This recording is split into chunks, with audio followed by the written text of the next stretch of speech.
hello and welcome to our Self-Management Week 2021 pre-recorded research panel discussion event. My name is Dora Moldovan and I am a development officer within the self-management program at the Alliance. The discussion today will be about innovative research in the topic of self-management, and the aim is to learn more about key findings and what do these results mean for stakeholders. Today's panel members are Dr. Lisa Kidd, Reader in School of Medicine, Dentistry and Nursing, College of Medical, Veterinary and Life Sciences, University of Glasgow, and Ross McIntosh, Master of Research, Glasgow School of Arts. So Lisa, could you please tell us a little bit about yourself and about the research you are going to talk about today? Thank you, Dora, for having us along today to speak about some of the self-management research that myself and Ross have been working on. It's a really great opportunity to showcase some of that. My name's Lisa and I've been working in self-management research for about the last 20 years now, and the project that I'm going to talk about today is called the Impetus Self-Management Project, and that's a self-management project that we've been doing in the field of stroke. Most of my work is in self-management and stroke, but with hopefully some very transferable principles and learning that cuts across other long-term conditions as well. Thank you. And Ross, would you like to introduce yourself, please, and tell us a little bit about the work that you have been conducting? Just thank you very much for having me along today to speak. I'm really excited to have this conversation with you guys. So my name is Ross McIntosh and I'm a Master of Research graduate from the Glasgow School of Arts Innovation School with DHI studentship last year. Today I'll be talking about my practice-based MRes project, Self-Management Beyond the Self, which explored how participatory design practice can help discover the barriers and facilitators of digital self-management practice, such as trust, agency, responsibility, and accountability of management beyond the self, to reveal preferable user-centered design principles for long-term condition innovation. So really looking forward to that. Thank you. Both research are very, very interesting, and I'm sure that we will learn a lot about how they can help support stakeholders in self-management and what does it mean for the broader audience as well. So to start with the first question, what approach did you adopt to conduct your research, and what were the key findings of the analysis? So the research that we've been conducting in this project has been a combined realist evaluation and Q methodology study. And we've used those two methods to try and understand what works in implementing supported self-management in stroke. We've involved service managers, community rehabilitation practitioners, and stroke survivors from across 4 health board areas in Scotland. Our initial stage in using this methodological approach was to develop some programme theories about how we think supported self-management works. And then in our later stages, we've just finished testing these programme theories out. So we're currently in the middle of our analysis and synthesis, but so far what we have are some key learnings about what has to be in place or what has to happen at an organisational level to support service managers and teams to implement supported self-management, and some learnings about the context and the mechanisms through which teams and practitioners can be supported to work more collaboratively with stroke survivors. So in other words, the learnings are about what needs to happen in order for that partnership approach to be established and to work well for both stroke survivors and practitioners themselves. What approach did you adopt, Ross, and what did you find? So my approach, it was generative participatory design methods were used during this study, and I had to mention my last one that I recruited participants living with type 1 diabetes they were recruited to explore the inquiry of context of self-management, digital self-management, due to the cooperative relationship and experiential insight those who self-manage this condition have with the digital self-management devices like a flash or continuous glucose monitor and or an insulin pump. But for my study I conducted 6 semi-structured interviews to deeply understand the lived experience of using these self-management devices, as well as an interactive situational mapping activity to map stakeholders to discover relationships beyond each user, which resulted in a synthesized stakeholder relational map. Then I designed a collaborative participatory workshop with 3 users featuring generative activities of relational map validation and co-analysis, what-if provocations and prototype generation, and alternative now contextual interventions towards the co-creation of self-management design principles. So I did situational and thematic analysis of the interviews and workshop participants, and the following 3 user-centered design principles emerged. And the first being that a key learning from this participatory design practice that user self-management does go beyond the singular self and their devices. So I'm excited to hear Lisa's perspective on that as well, as long-term conditions affect other stakeholders directly and indirectly. And that really is represented best in the relational map that I've done. Hopefully I can put that in as a slide. But this was co-produced through the situational and relational mapping activities from interactive interviews, as well as co-validated during the participatory workshop that I did. Notably, all research participants across both my samples have not fully considered self-management of type 1 diabetes beyond the periphery of themselves and their devices before, but found relational map exercising insightful and revealing.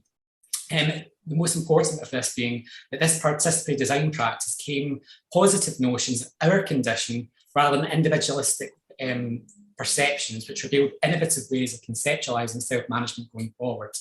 Through exploring these relationships from different perspectives, participants' situational outlook of their condition changed a more collective stance, as well as empowering their role and agency as a user to influence change and transformation towards the design of the digital devices and other stakeholder relationships within self-management. So that was the first principle. Sorry, there's a lot. There's three. So the second principle was a key learning that digital design of self-management devices needs to consider the holistic user experience to enable trusting relationships.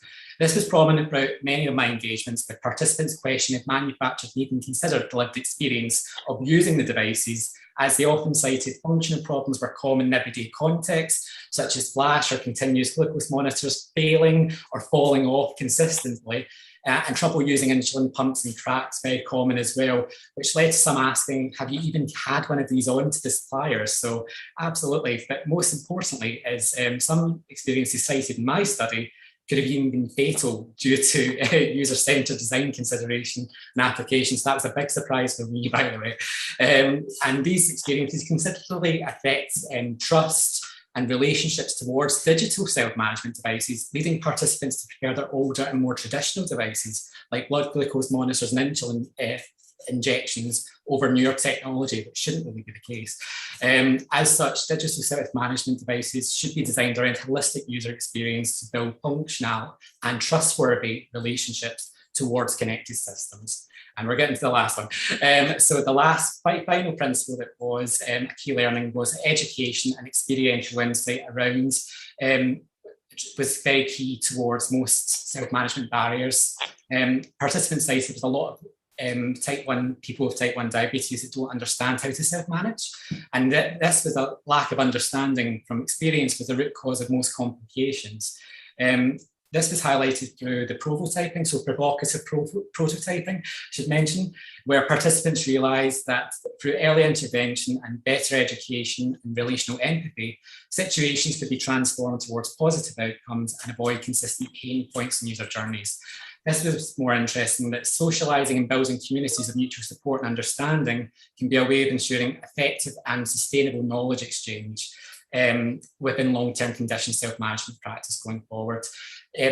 During my research, and particularly using recruitment, there was the Type 1 Diabetes in Scotland Facebook group, was cited by participants and professionals alike as an example of how such a community can make a transformational impact, with many using this social platform instead of traditional health pathways like GP and NHS 24. I'm glad I'm seeing nodding. As such, this signals that user-to-user learning and insight has been an underutilised resource and networking opportunity for those who self-manage a long-term condition to develop their self-management practice. So that was the 3 main principles from my research. So that sounds incredible, and there's so much in there that I'd want to unpack with you. Firstly, what I want to say is, from a professional stance, I can see some of those resonating with my own research. But from a personal stance, I have a daughter with type 1 diabetes, and lots of the things that you're saying there are exactly our experiences of things, and certainly with things like continuous blood glucose monitors and the trust in those technologies. Absolutely, absolutely with you on those. Could I ask about, there's so much I want to ask, but could I ask first of all about relational mapping? Because that sounds really interesting, and it's not an approach I've ever used, but it sounds like it could have a lot of real importance. Oh, yeah, absolutely. I don't know, am I allowed to share? So yes, in terms of, this was my methodology that I did, and it's just to show the generative methods, but what I did with participants was really map out each one of their stakeholders maps. Basically, it was stakeholder mapping that I did. And from that, I really tried to understand what kind of people or person are most important within their self-management, what kind of products and devices, what kind of services and places. And within that was much more interesting was the interaction or intervention points and trust points and opportunities that came with that. So it was very fun to map with all 6 of my interview participants. But that then related into this. This is a synthesized stakeholder map where I really took all 6 different perspectives and synthesized them all into one place to really understand commonality of themes. And it really did show that from the center point being the person, that their devices were really peripheral in terms of it was very, very close by. But actually there was a lot of people that were also very close by and very to the center of their care as well. One of which actually was the diabetes specialist nurse, who really came in as very much a key interaction point for whenever they need support with their diabetes. But also, and it's interesting that you mentioned about your experience being a mum with a daughter with type 1 diabetes, was actually parents, actually came up in my research as well, and understanding the relationship of that.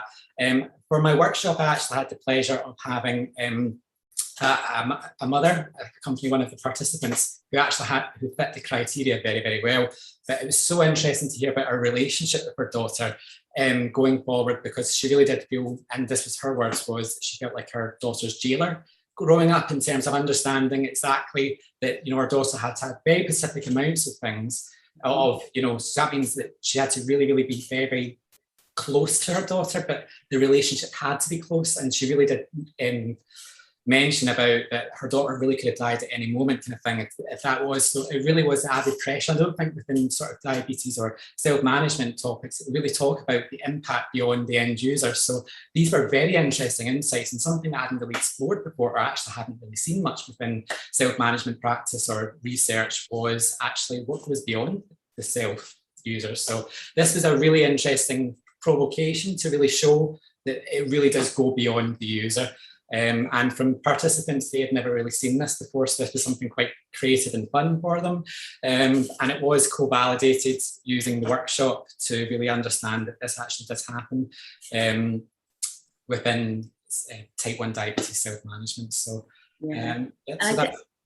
I think you hit on a really key point there, and I know that we're going to talk a little bit about the future of self-management research and what that should look like, but you're absolutely right. I think we haven't spent enough time thinking about the relationships and the different relationships that people have with different people, and how they learn and build skills and build their confidence through that.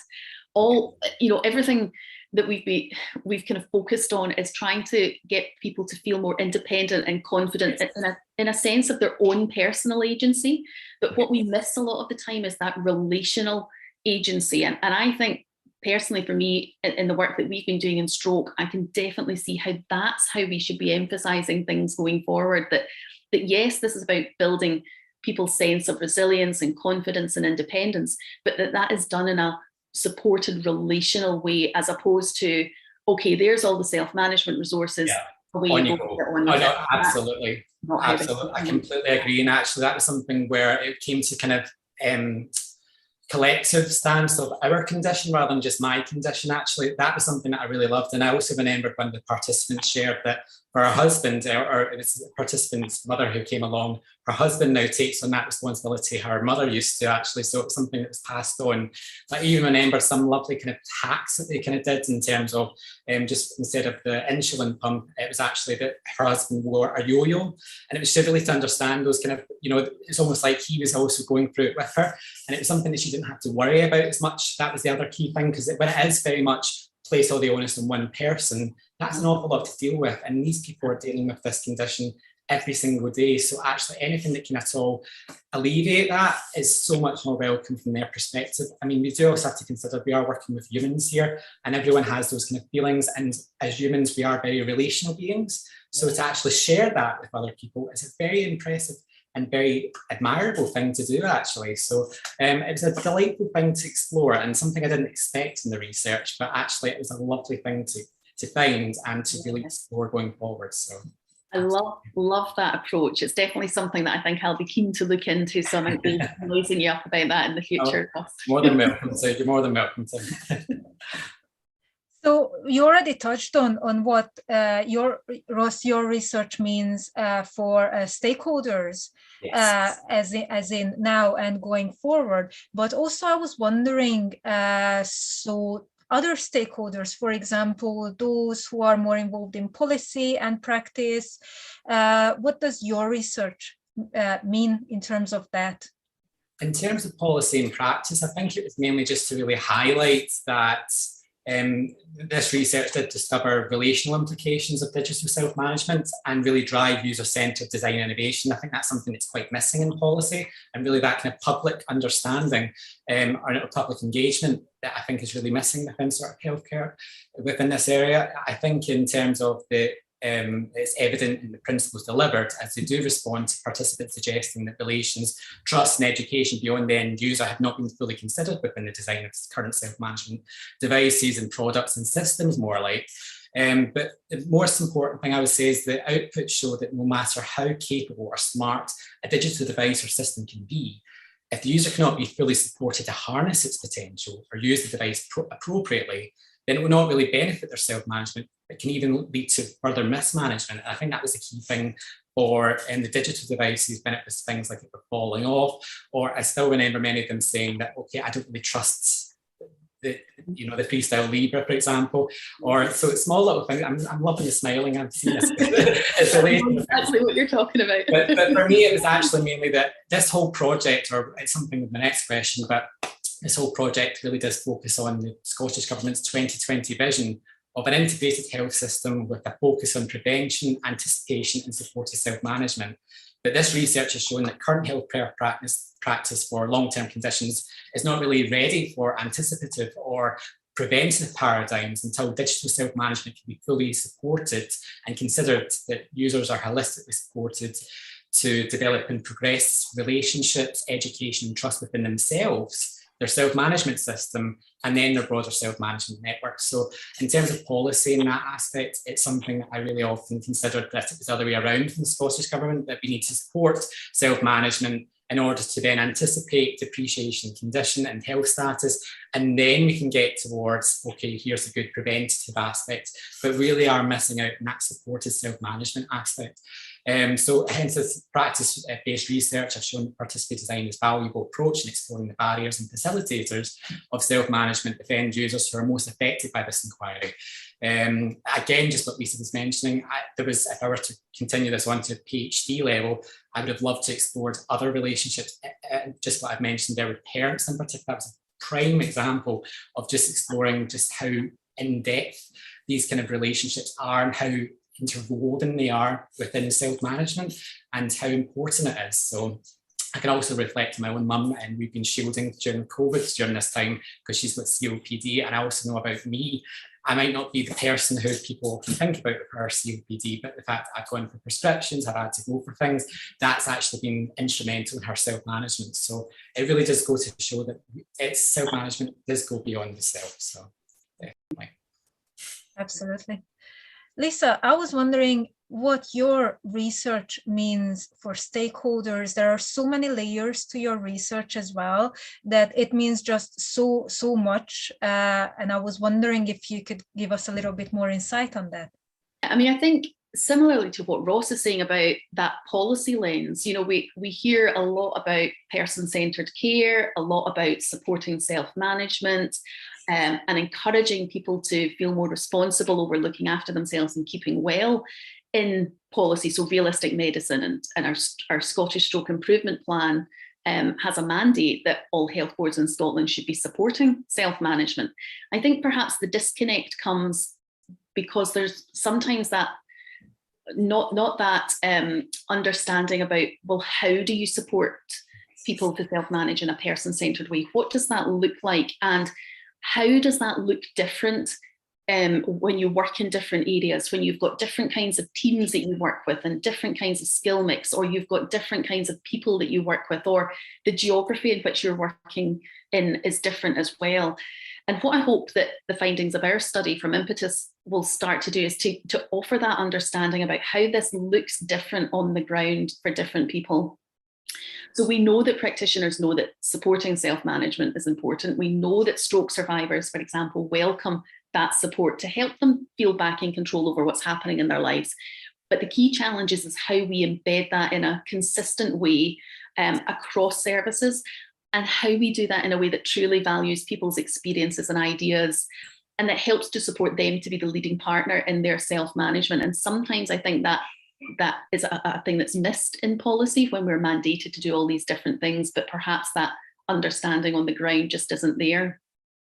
What we find just now is that there's pockets of good practice and areas where it isn't working so well. So we want to be able to use the findings from Impetus to understand what's needed in different contexts to support self-management, so that that support that is offered to people is tailored to local needs, but it also fits with the local infrastructure and services that are available as well. What we hope is that the findings will support that move away from a more prescriptive approach to supporting self-management, saying that supporting self-management looks like X, Y, and Z, and it comes in a nice, neat package or an intervention, and moving towards something where supported self-management approaches look different depending on different needs, different contexts, but that are underpinned by those same principles of collaboration, genuinely listening to people and supporting them in a way that's personally meaningful for them and aligns with their priorities and preferences, rather than us as health professionals, in this case, deciding and determining what's right for people. Completely agree, and I totally agree about context. I think that's often quite missed, and actually quite a lot of context, because we really are dealing with people's lives when it is self-management, and it really does encompass so much within a person's life in a day-to-day context, and that does change for so many things. I totally agree about the idea of pockets of good practice as well. I think it's something that we should really be trying to show that good practice, and it is, as you do say, small. It can be often quite tucked away, quite hidden, and it's really about how can we really showcase and really show different ways of doing things. I think that's actually, from a policy perspective, people want to do all of this, but they don't really know how. I think you really hit the nail on the head there. I think it's the how aspect that we need to. How, you're absolutely this. Yeah, and hopefully through projects like ours and yours, Ross, we're able to show how people view this, how people come to this, and how we can actually enact and embed some of these real messages that we're getting from policy into practice, into services, into the kinds of support that will help to impact on people's lives. And I totally agree, just some other word, show how. I think that's very important, to not just tell how, but actually to show and really prove that practice is so important.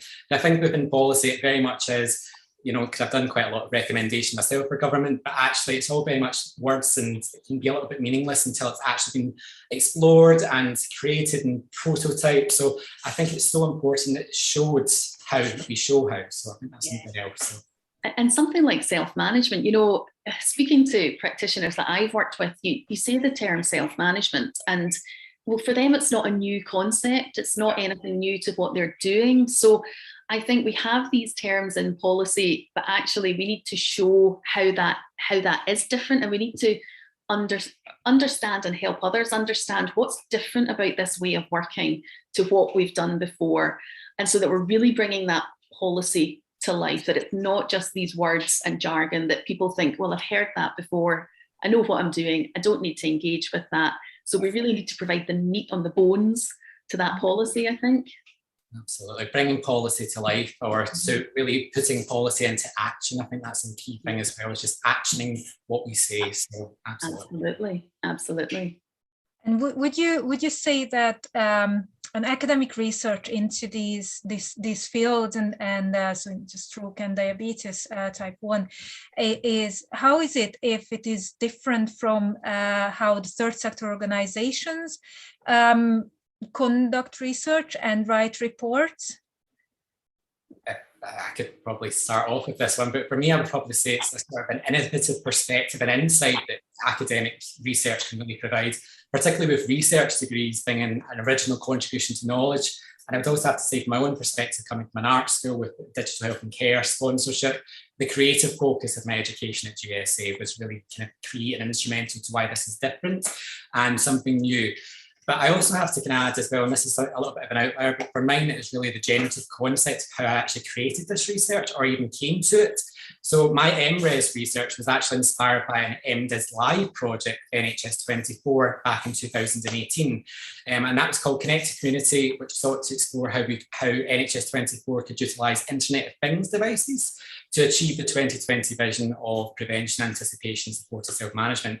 So our Connected Community proposal aimed to optimise NHS primary care services for condition-specific patient communities locally, so something quite interesting there, through community contributor roles, brand new roles within the NHS, who would look at internet health monitoring devices to support self-management, to then anticipate depreciation in a person's conditions, and then apply preemptive care before emergency intervention is needed in the community, before having to go to hospital or any other kind of location. However, this was sort of, after a successful pitch to NHS 24, there was one comment about privacy that really inspired this whole MRes research. So it's really kind of looking at how we can trust that technology. And then when I actually went on to do my MRes, I actually then discovered the more relational elements. So trust became, instead of less of an inquiry, and actually more of an outcome. So actually there was a lot in there. And especially with it being sort of a 12-month MRes from start to finish. I mean, I'd done a previous master's before, and my project was only 3 months. So actually having that time to really explore was something quite differently as well. But I also have to kind of add that my own personal academic interest is actually more within transhumanist theory. So transhumanist is essentially the future of humanity as we approach the technological singularity in the near future. And this has really influenced my MRes with interest in artificial pancreas, for example, for type 1 diabetes, being a promising solution. However, my own research has shown that much more needs to be considered before we can get to the point of trusting these connected devices with such roles and responsibilities, and the relational impact this could have not only in yourself, but like stakeholders involved in self-management. So for me, it really was that sort of previous projects and tacit knowledge that really influenced something quite different. And I also remembered, with this being Digital Health and Care Institute, or now Innovation Centre, sponsored, that this was actually a narrative that they had also looked at before and came up with totally different perceptions. They were like, oh, this is fantastic. We love technology with type 1 diabetes. Whereas for mine, it was like, oh, take a little step back, actually, and let's explore something a little bit more deeper about the relationship between the person and these devices and what that can have on other people. So it really was to show a very innovative perspective. And that's really what I kind of think this academic research has added a wee bit different to others. So I don't know about you, Lisa. I don't know if that was your experience or...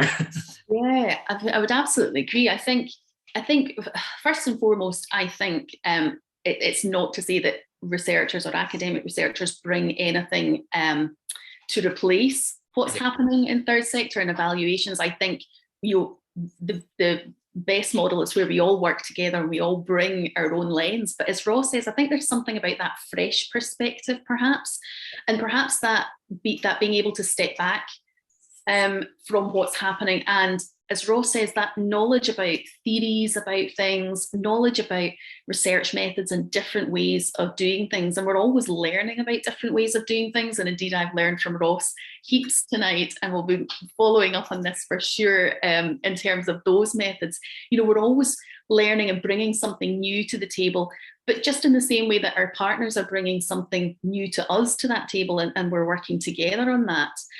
I think maybe from my perspective as well, what we can bring from the academic research side is perhaps that depth and breadth. I think there's something around the scope and scale of what we can deliver. So recognising that a lot of third sector organisations are focusing on, for example, evaluating the projects that they are running, I think perhaps what we can bring is that oversight and those transferable principles or learning that may be useful to apply across community or third sector groups. I think we're also able to develop and craft an evidence base, which I think can be useful for our third sector partners, just as we were saying about crafting that evidence base for policy. I think we've also got a role to play in crafting that evidence base for our third sector partners as well, and as well as our academic colleagues and our NHS partners as well. I think in academia, and Ross, I'm sure you've had to do a bit of this as well, we're used to having to deal with having to prove how our research will and does have impact. And I think third sector groups are very much charged with that task as well, but perhaps on that smaller scale. So alongside the actual doing of the initiatives and the activities that they're establishing, they're also trying to evaluate their impact. And again, I think we can help to provide some learning about different evaluation and impact strategies that might be useful and that might have a place in helping third sector organisations to evaluate some of the work that they're doing, but to tie that up with what's happening on that broader scale as well. That's how I was imagining it. It's like complementing each other, everyone, as in. So yes, absolutely. Thank you. We already touched on what the future holds. So I was wondering, what do you see, like, not to go far ahead, just in the next 5 years, what do you think is going to happen in self-management research? Or what would you like to see happening? So what's your predictions? We're going to meet Mystic Meg now. So for me, it would be my prediction for the next 5 years of self-management research would be really looking at a social dimension to help to self-management practice going forward, following on from my third principle around encouraging user-to-user education, experiential insight through socialising and building communities of mutual support and understanding as a way of ensuring effective and sustainable knowledge exchange. I think it is something that many participants did also cite, that there are a lot of people who don't understand how to self-manage. I think that's so important from an education perspective, that it's not just professionals who can help, but also non-professionals as well. And family and friends play so much of a role within, understanding and actually helping a person self-manage. I think that's often not really discussed or really explored. So this was really highlighted through my participatory workshop, where participants often realised that through early intervention, a better education and relational empathy, situations could often be transformed towards positive outcomes very, very early on in the process. So just understanding that, I've been able to in the workshop was what more people just were better educated about type 1 diabetes. What could that really do? So even from that very small, very basic concept, a lot could change actually. So that was definitely something. And it was also just to kind of highlight that very good type 1 diabetes Facebook group. It's still something that really amazes me that this actually hasn't been taken on further by the NHS. It's amazing how many people can just go on instantly and get about 20 responses within a couple of minutes, when if they were to phone NHS 24 or their GP, it would take so much longer, or they wouldn't get the right kind of level of care from someone who actually does have experiential insight and just really in the know, I guess you can say.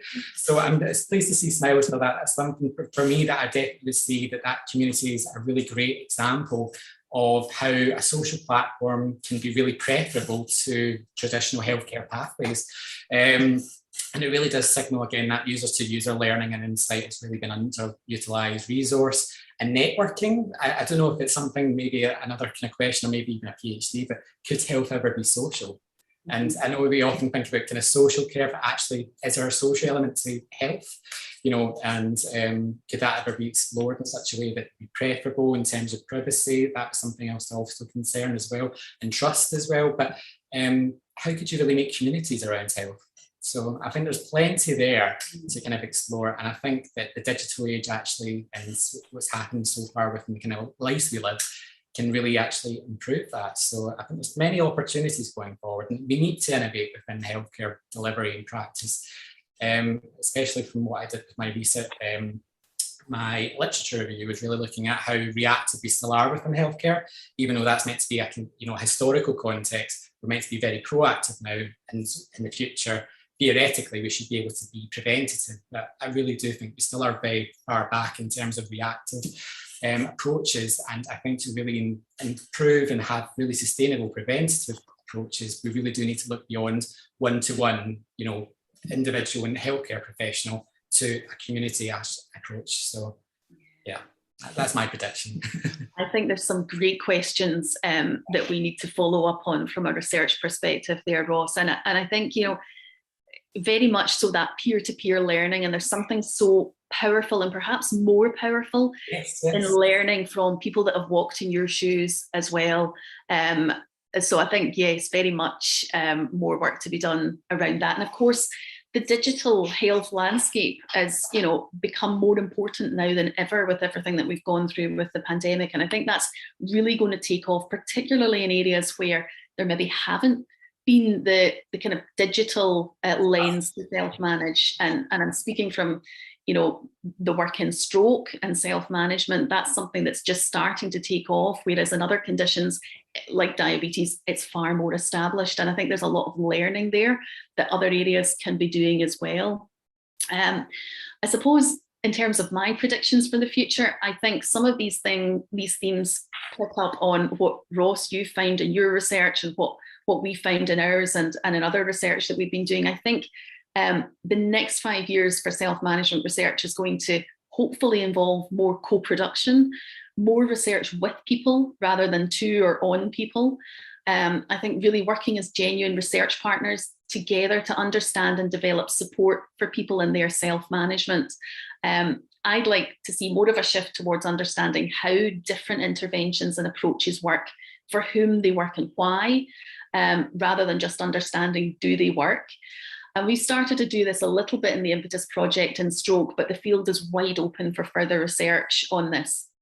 And there's so much that we don't know about specific groups of people and the kinds of support that they need, or those contexts that will be helpful and supportive for them to engage in self-management or to deliver self-management support. And I think all of this would be helpful for moving on to thinking about how we change the context and conditions in which people self-manage or in which that support's delivered. I think all too often we tend to focus on that responsibility and the agency of the individual with a long-term condition, and we don't alter those conditions or contexts round about them that may make it easier or more engaging for someone to become involved in their self-management. So I think more work looking at those wider contexts and very much tapping into what you were saying there, Ross, about that kind of social context as well. And yeah, it's quite overwhelming, I think, the amount that is still out there to do, but it's also very exciting as well. I completely agree about excitement. And for me, I totally resonated with co-production. I think especially as a service designer myself, and really kind of looking into the Scottish approach to service design and from NHS perspectives, that we should really be consulted from day one of a project process and really go through discovery, development and then delivery of a project. It really shouldn't just be that we should be consulted at a certain moment in time, or it really should be a process of co-production throughout as well. I think that's so important to really understand that the projects or kind of public services are all designed around need from the very start of the public, basically. So I think that's so important that we're designing with and not to people. So absolutely, I completely agree. And I think there's so much within that. And I think in terms of excitement, there's lots to do, but again, it's great actually. And I think that there's a real opportunity to really transform within, not maybe 5 years, but in the near future, especially, we could really be looking at a very different approach to self-management and healthcare in general, actually. So it's exciting. So. We are soon coming to our end, and I was just wondering if there is anything that you feel that you would like to ask from each other or share with our viewers and listeners, just to give you the space. For me, it's really to actually understand a little bit more about the research, and again, this kind of platform to share that. So I'd be more than happy to follow up and share research and deliverables and outputs and learning. So it seems like there's a lot of transferability there as well, which I think is very exciting within self-management and different long-term conditions especially. I think that's something to really kind of see the transferability of it. So very much looking forward to linking up. So yeah, no, absolutely. And I think, we obviously share some very common themes through our work, but have been looking at it through different methodologies and different lenses. So I think there's a lot of learning there. And I feel incredibly excited to follow up on some of these different methods and approaches as well, because I can absolutely see how they have a place in my own research and the kinds of impact that could be generated from that. I think it's incredible. So looking forward to it. Where can your research be found for those who would like to read more? I've got the links here. I've got it all visual. So that's one thing I would just say about Art School. We definitely do. I put it in the chat there, but I put a little synopsis document in there and the link to the thesis and portfolio practice, which might be of interest as well. Well, you can find out more about the Impetus Stroke project at Impetus Stroke on Twitter, so quite easy to find that way.